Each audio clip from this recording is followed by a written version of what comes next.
Les choses se précisent pour le projet d'éclairage public de la ville de Ouani. L'association Ouani Lumière, maître du projet, a reçu un premier lot de lampadaires pour la première phase des activités. Au niveau de la place publique de Msirojou, on met en place ces mini-poteaux qui vont accueillir les prochains jours les lampadaires solaires pour éclairer le lieu. Ces techniciens procèdent au dernier réglage pour l'alignement des ampoules. Il y a des poteaux typiquement conçus pour du jardin et aussi des poteaux conçus pour éclairer donc les rues ou bien les ruelles. Donc les dimensions ne sont pas les mêmes et même les formes de ces poteaux-là ne sont pas les mêmes. Donc sur la place Msirojou, on mettra donc essentiellement les poteaux publics, mais essentiellement des poteaux type jardin. Donc c'est des poteaux décoratifs.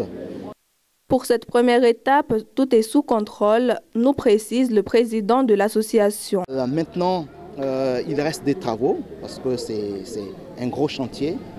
Donc les travaux nécessitent beaucoup de choses, notamment on a besoin de ciment.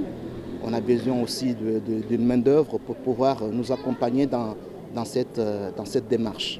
Après la place publique, le tronçon allant du rond-point de Tournéjou à l'aéroport sera éclairé à son tour. Les prévisions sont en légère hausse, des imprévus dus à des travaux supplémentaires pour sécuriser les lampadaires. La collecte doit toujours continuer pour entamer la deuxième phase du projet. Les premiers résultats sont vraiment à la hauteur de nos espérances puisque nous sommes maintenant en mesure de pouvoir lancer le chantier convenablement. Sauf que dans la pérennité, dans la durée, il faudra aussi que les contributions continuent pour pouvoir supporter des charges imprévues. Rappelons-le, l'initiative est soutenue par plusieurs donateurs et contribuables pour accompagner le programme déjà engagé depuis plusieurs mois par ces jeunes qui veulent éclairer autrement la ville de Ouani.